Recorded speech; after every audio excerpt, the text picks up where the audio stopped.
یا رسول اللہ وسلم حدیث مبارکہ میں نبی کریم صلی اللہ علیہ وسلم مبارک نے ارشاد فرمایا کہ ہر انسان خطا کار ہے اور بہترین خطا کار وہ ہے جو توبہ کرتے ہیں. گناہ کا سرزد ہو جانا یہ انسانی فطرت ہے کیونکہ اس کے ساتھ گناہ کا مادہ رکھ دیا گیا ہے. توجہ چاہوں گا، علماء اصول نے فرمایا ہے کہ نبی، رسول اور فرشتے گناہوں سے معصوم ہوتے ہیں اور اولیاء کاملین محفوظ ہوتے ہیں. انبیاء و رسول گناہوں سے معصوم اس لیے ہے کہ ان کے احکام و شرائع پر اللہ تعالیٰ کی مشیت غالب ہوتی ہے اور ان کی اقوام ان کی مطیع ہوتی ہے، اور اگر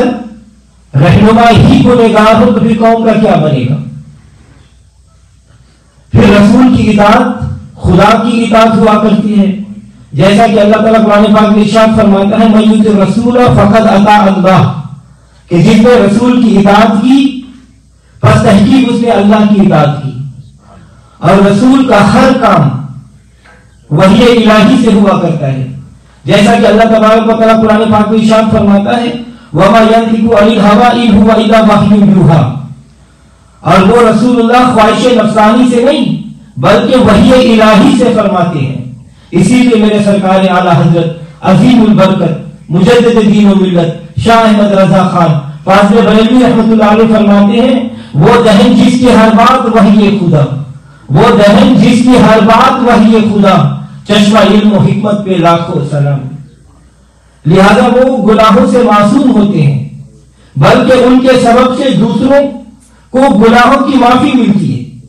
اللہ تعالیٰ قرآن پاک میں ارشاد فرماتا ہے لِيَغْفِرَ لَكَ اللَّهُ مَا تَقَدَّمَ مِن ذَنبِكَ وَمَا تَأَخَّرَ، تاکہ اللہ تعالیٰ آپ کے سبب سے آپ کے اگلوں اور پچھلوں کے گناہ معاف فرما دے. تو حضرات گرامی یہ دور بھی عجیب دور ہے. آج کل کے وارثان محراب و ممبر معاذ اللہ نبی کو گنہگار ثابت کرنے پر تلے ہوئے ہیں، جیسا کہ اس آیت کا ترجمہ کرتے ہوئے لفظ ضم سے دھوکہ کھا کر ترجمہ یہ کیا کہ تاکہ اللہ تعالیٰ آپ کے اگلے پچھلے گناہ معاف فرما دے. تو جس قوم کا نبی گنہگار ہو تو اس قوم کا اپنا کیا بنے گا؟ تو حضرات گرامی ہم اہل سنت و جماعت حنفی مکتب فکر کا الحمدللہ یہ عقیدہ ہے کہ انبیاء علیہ الصلوۃ والسلام معصوم ہیں، کیونکہ وہ بشر ضرور ہے مگر بے مثال بشر ہے. نبی صلی اللہ علیہ وسلم نے ارشاد فرمایا کہ ہر انسان کے ساتھ ایک شیطان پیدا کیا گیا.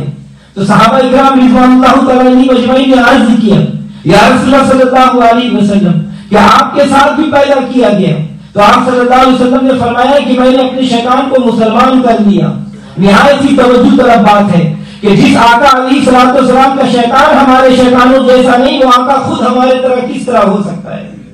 تو حضرات گرامی اسی طرح یہ مسلمان مسئلہ ہے کہ ملائکہ بھی معصوم ہے، کیونکہ ان کے ساتھ گناہ کا مادہ ہی نہیں، اور ان کا کام تو صرف اللہ تعالیٰ ارشاد فرماتا ہے وَنَحْنُ نُسَبِّحُ بِحَمْدِكَ وَنُقَدِّسُ لَكَ، وہ تو اللہ تبارک و تعالیٰ کی تسبیح کرتے رہتے ہیں. لیکن انسان بتقاضائے بشریت گناہ کا ارتکاب کر بیٹھتا ہے، مگر جسے اللہ تبارک و تعالیٰ محفوظ رکھے وہ محفوظ بھی رہتا ہے. اور اس کے گناہوں کو مد نظر رکھتے ہوئے اللہ تبارک و تعالیٰ نے توبہ کا راستہ متعین فرما دیا تاکہ اس کی مغفرت کا اظہار بھی ہوتا رہے. اور جب انسان اپنے خالق و مالک کے سامنے ناگم ہو کر توبہ کی درخواست کرتا ہے اور روتا ہے اور گڑ گڑاتا ہے تو اللہ تعالیٰ اس پر مباحثت فرماتا ہے اور فرشتوں سے فرماتا ہے کہ دیکھو میرا بندہ جانتا ہے کہ میں غفور و رحیم ہوں اور معاف فرمانے والا ہوں. اور ام المومنین سیدہ عائشہ صدیقہ رضی اللہ تعالیٰ عنہا مبارکہ فرماتی ہے کہ رسول اللہ صلی اللہ علیہ وسلم نے فرمایا کہ جب بندہ اپنے گناہ کا ندامت اور شرمندگی کے ساتھ اعتراف کرتا ہے پھر توبہ کرتا ہے تو اللہ تعالیٰ اس کی توبہ قبول فرما لیتا ہے. اور حضور صلی اللہ علیہ وسلم مبارک نے ارشاد فرمایا کہ گناہوں سے توبہ کرنے والا ایسا ہے کہ جیسا اس نے گناہ کیا ہی نہیں. اللہ تبارک و تعالیٰ قرآن پاک میں ارشاد فرماتا ہے یا ایھا الذین آمنوا توبوا الی اللہ توبۃ نصوحا، کہ اے ایمان والو اللہ کی بارگاہ میں سچے دل سے توبہ کرو. معلوم ہوا کہ گناہ سرزد ہونے سے بندہ ایمان سے فارغ نہیں ہو جاتا، ورنہ آیت کریمہ میں اے ایمان والوں نہیں فرماتا۔ معتزلہ کے نزدیک گناہ کبیرہ کرنے والا بے ایمان ہو جاتا ہے، اور یہ عقیدہ باطل ہے، کیونکہ عین ممکن ہے کہ اللہ تعالیٰ گناہگار کو توبہ کی توفیق عطا فرما دے۔ تو حضرات گرامی توجہ چاہوں گا، توبہ کرنے والا اگر گنہگار ہے تو اللہ تعالیٰ اسے توبہ کرنے پر معاف فرما دیتا ہے، اور توبہ کرنے والا اگر گنہگار نہیں ہے تو اللہ تعالیٰ اسے توبہ کرنے پر درج و بلندی عطا فرما دیتا ہے۔ اور میرے آقا علیہ الصلوۃ والسلام باوجود معصوم ہونے کے توبہ و استغفار فرمایا کرتے تھے۔ حضرت ابو ہریرہ رضی اللہ تعالیٰ عنہ فرماتے ہیں کہ نبی صلی اللہ علیہ وسلم نے ارشاد فرمایا کہ بے شک میں دن میں 70 بار سے زیادہ استغفار اور توبہ و استغفار کرتا ہوں اللہ تعالیٰ کی بارگاہ میں۔ توجہ چاہوں گا کہ اللہ کے حبیب صلی اللہ علیہ وسلم تو گنہگار نہیں، مگر پھر بھی دن میں 70 مرتبہ توبہ و استغفار فرماتے، اور ہم جو سراپا عصیاں اور گنہگار ہیں کبھی ہمیں توبہ کا خیال بھی نہیں آتا۔ تو حضرت گرامی حضور صلی اللہ علیہ وسلم کس کے لیے توبہ و استغفار فرماتے تھے؟ تو صاحب ظاہر ہے کہ امت کے غمخوار لجپال آقا علیہ الصلوۃ والسلام اپنی امت کے لیے توبہ و استغفار فرماتے تھے۔ کسی عاشق نے کیا خوب فرمایا، محمد جو رو کے دعا مانگتے تھے، محمد جو رو کے دعا مانگتے تھے، خدا سے خدا جانے کیا مانگتے تھے۔ اور اعلیٰ حضرت عظیم البرکت رحمۃ اللہ علیہ آپ مبارک فرماتے ہیں کہ اللہ کیا جہنم اب بھی نہ سرد ہوگا، اللہ کیا جہنم اب بھی نہ سرد ہوگا، رو رو کے مصطفیٰ نے دریا بہا دیے۔ تو حضرات گرامی جب حضور صلی اللہ علیہ وسلم باوجود معصوم ہونے کی اتنی توبہ و استغفار فرماتے تو اس کا مطلب یہ ہے کہ امت کو توبہ و استغفار کی ترغیب دینے کے لیے فرماتے، کیونکہ اللہ تبارک و تعالیٰ قرآن پاک میں ارشاد فرماتا ہے وَمَا كَانَ اللَّهُ لِيُعَذِّبَهُمْ وَأَنْتَ فِيهِمْ وَمَا كَانَ اللَّهُ مُعَذِّبَهُمْ وَهُمْ يَسْتَغْفِرُونَ، اور اللہ تعالیٰ ان کو اس وقت تک عذاب نہیں دے گا جب تک کہ آپ صلی اللہ علیہ وسلم ان میں موجود ہیں، اور اللہ تعالیٰ ان کو اس وقت تک عذاب میں مبتلا نہیں کرے گا جب تک وہ استغفار کرتے رہیں گے۔ حضرت علی کرم اللہ وجہہ کریم فرمایا کرتے تھے کہ روئے زمین پر اللہ تعالیٰ کے عذاب کے دو ہی پناہ گاہ تھی، ایک تو اٹھا لیے گئی اور دوسری باقی ہے، لہذا اس دوسری پناہ کو اختیار کرو۔ تو حضرت گرامی فقیر عرض کرتا ہے کہ باوجود کہ نبی صلی اللہ علیہ وسلم ہم سے بظاہر تشریف لے گئے، لیکن آپ کے ہمارے لیے استغفار اب بھی جاری ہے، کیونکہ اللہ تعالیٰ قرآن پاک میں ارشاد فرماتا ہے وَلَوْ أَنَّهُمْ إِذْ ظَلَمُوا أَنفُسَهُمْ جَاءُوكَ فَاسْتَغْفِرُوا اللَّهَ وَاسْتَغْفَرَ اللَّهُ وَالرَّسُولَ لَوَجَدُوا اللَّهَ تَوَّابًا رَحِيمًا، اور اگر بے شک جب وہ لوگ اپنی جانوں پر ظلم کر لیں تو اے محبوب آپ کے پاس حاضر ہو اور اللہ سے معافی مانگے، پھر رسول اللہ سے ان کے لیے سفارش فرما دے، استغفار کرے، تو وہ اللہ تعالیٰ کو توبہ قبول کرنے والا اور رحم کرنے والا پائیں گے۔ آج بھی ہم گنہگاروں کو حکم ہے کہ اگر جانوں پر ظلم کر لو تو میرے محبوب کی آستانہ نبوت پر حاضری دو اور مجھ سے معافی طلب کرو، اور اگر میرا محبوب تمہارے لیے استغفار، سفارش اور شفاعت فرمائے۔ معلوم ہوا کہ حضور کی امت کے لیے استغفار آج بھی جاری ہے، اور ہماری استغفار قبولی آپ کی سفارش سے ہوتی ہے۔ منگتے کا ہاتھ اٹھتے ہی آقا کی دین تھی، منگتے کا ہاتھ اٹھتے ہی آقا کی دین تھی، دوری قبول و عرض میں بس ہاتھ بھر کی ہے۔ تو حضرات گرامی توجہ چاہوں گا، لفظ استغفار باب استعمال سے مصدر ہے، اور باب استعمال کی خصوصیت یہ ہے کہ اس کا مطلب یہ پایا جاتا ہے کہ جیسا کہ استسقاء میں یعنی بارش طلب کرنا، ایسا ہی استغفار یعنی معافی طلب کرنا، اللہ تعالیٰ سے مغفرت طلب کرنا اور دعائیں مغفرت کرنا اپنے لیے یا کسی دوسرے کے لیے۔ تو اس سے یہ ثابت ہوا کہ اپنے فوت شدگان کے لیے دعائیں مغفرت کرنا اس لفظ استغفار سے ثابت ہے، اور اسی لیے ہم احسان ثواب کی مجالس کو منعقد کر کے اپنے فوت شدگان کی مغفرت طلب کرتے رہتے ہیں۔ تو حضرت گرامی میں عرض کر رہا تھا کہ اللہ تبارک و تعالیٰ نے ارشاد فرمایا یا ایھا الذین آمنوا توبوا الی اللہ توبۃ نصوحا، اے ایمان والو اللہ تعالیٰ کے حضور سچی توبہ کرو۔ تو توبہ نصوحہ کسے کہتے ہیں؟ حضرت معاذ بن جبل رضی اللہ تعالیٰ عنہ نے حضور صلی اللہ علیہ وسلم سے عرض کیا، یا رسول اللہ صلی اللہ علیہ وسلم توبہ نصوحہ کس کو کہتے ہیں؟ تو آپ صلی اللہ علیہ وسلم نے ارشاد فرمایا کہ جو گناہ بندہ سے سرزد ہوا اس پر نادم اور شرمسار ہو کر بارگاہ الہی میں معذرت طلب کرے، اور جس طرح دودھ تھن میں دوبارہ داخل نہیں ہو سکتا پھر اسی طرح اس گناہ صادر نہ ہو سکے۔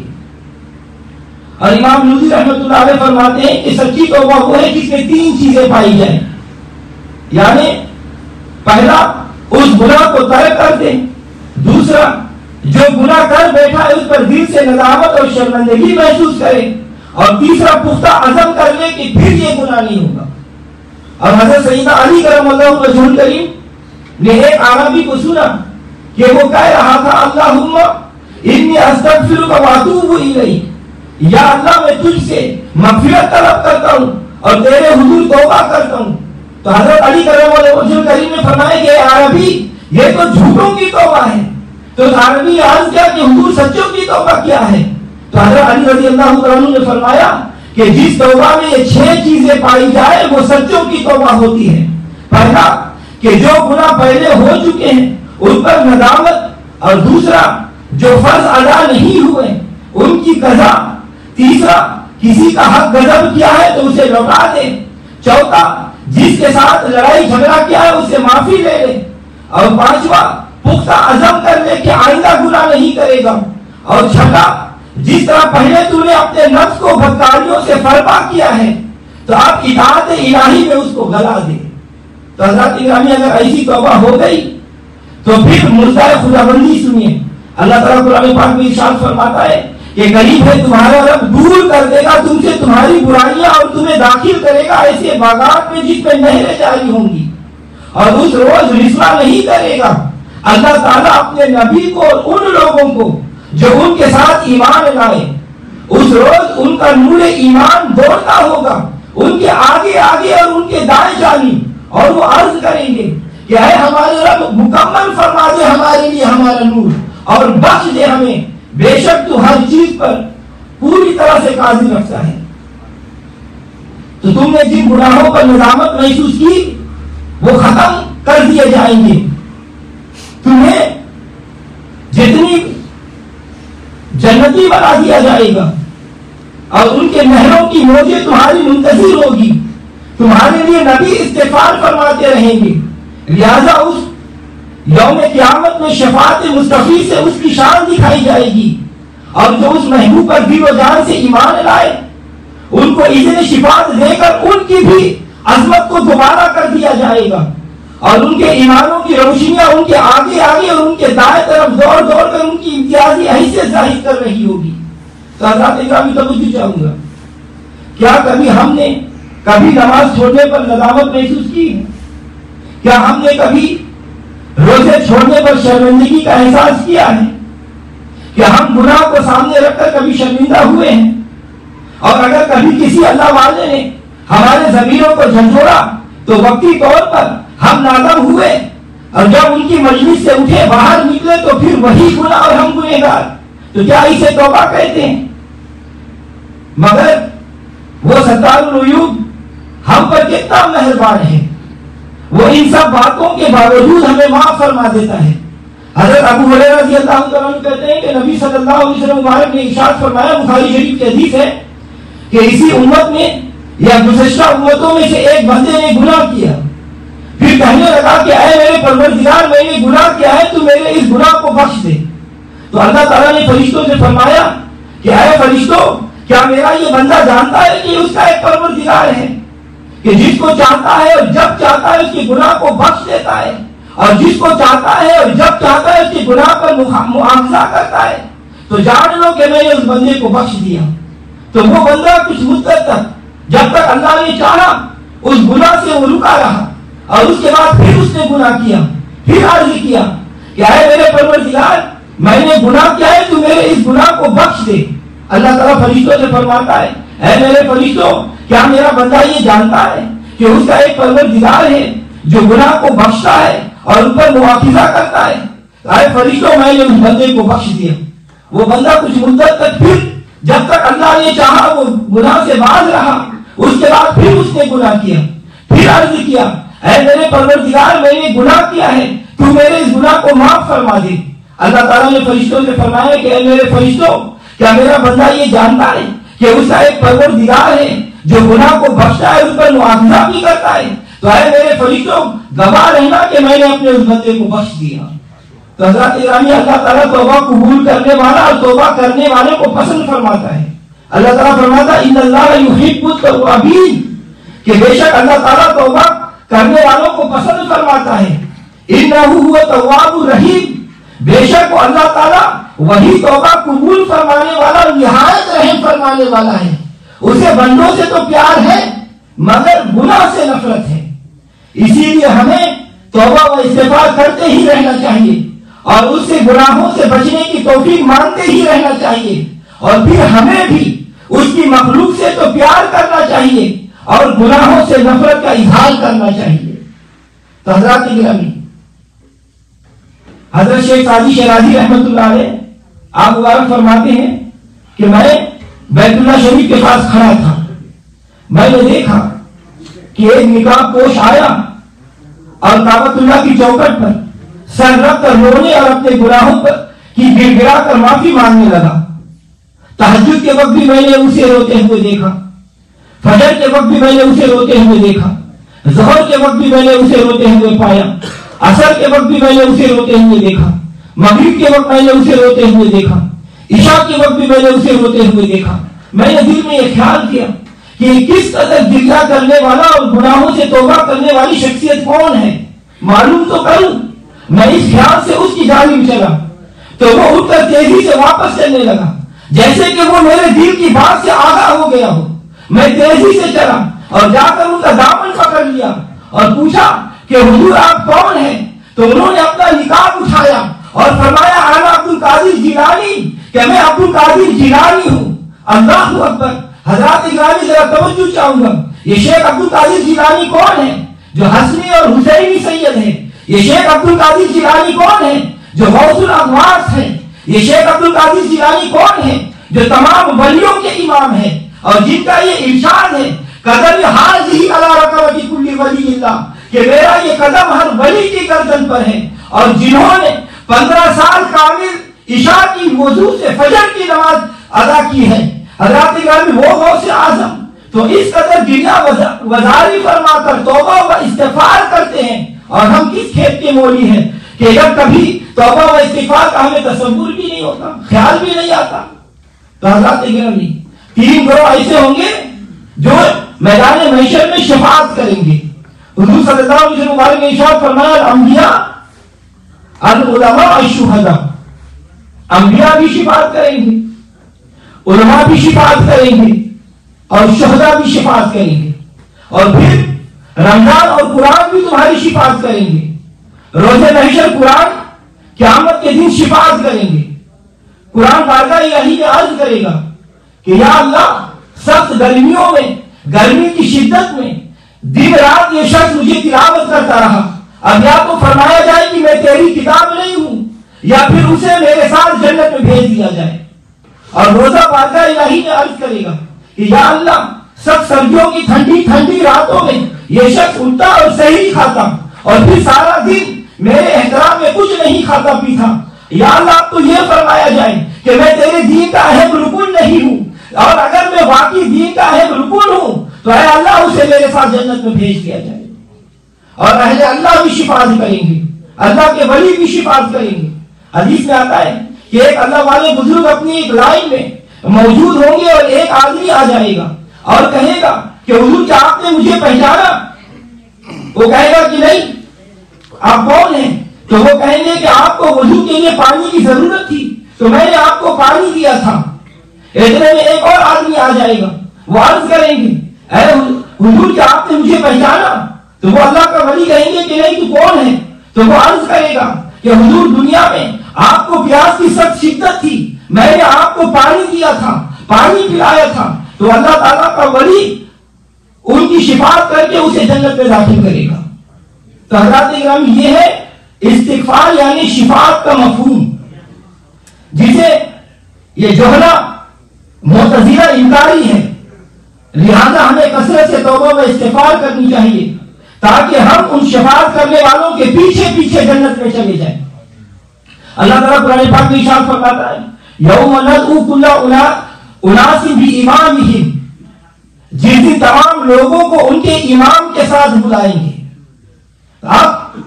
امام والے تو چلے جائیں گے اپنے ان کے پیچھے، حنفی چلے جائیں گے امام اعظم ابو حنیفہ کے پیچھے، مالکی چلے جائیں گے امام مالک کے پیچھے، شافعی چلے جائیں گے امام شافعی کے پیچھے، حنبلی چلے جائیں گے امام احمد بن حنبل کے پیچھے، قادری چلے جائیں گے غوث اعظم کے پیچھے، چشتی چلے جائیں گے خواجہ غریب نواز کے پیچھے، نقشبندی چلے جائیں گے سیدہ صدیق اکبر کے پیچھے، سہروردی چلے جائیں گے خواجہ شہاب الدین کے پیچھے، اور جن کا امام ہی کوئی نہ ہو وہ آوارہ پھرتے رہیں گے اور یہ کہہ رہے ہوں گے کہ کاش ہم بھی کسی کے مقلد ہوتے۔ تو جس کا امام کوئی نہیں اس کا امام شیطان ہوگا، پس وہ جائیں گے اپنے امام شیطان کے پیچھے۔ اور حضور صلی اللہ علیہ وسلم مبارک نے ارشاد فرمایا، سیاہ سکہ کی حدیث ہے کہ جو اس حال میں مرا کہ اس کی گردن پر کسی کی بیعت کا پٹا نہیں، وہ جاہلیت کی موت مرا۔ اسی لیے شریعت فقہ کے امام کی تقلید بھی ضروری ہے، اسی لیے طریقت کے کسی شیخ کی بیعت بھی ضروری ہے۔ تو حضرات گرامی جائیں گے ہم لوگ بھی گرو در گرو جلوس کی شکل میں۔ اللہ تعالیٰ قرآن پاک میں ارشاد فرماتا ہے وَسِيقَ الَّذِينَ اتَّقَوْا إِلَىٰ جَنَّةٍ زُمَرًا،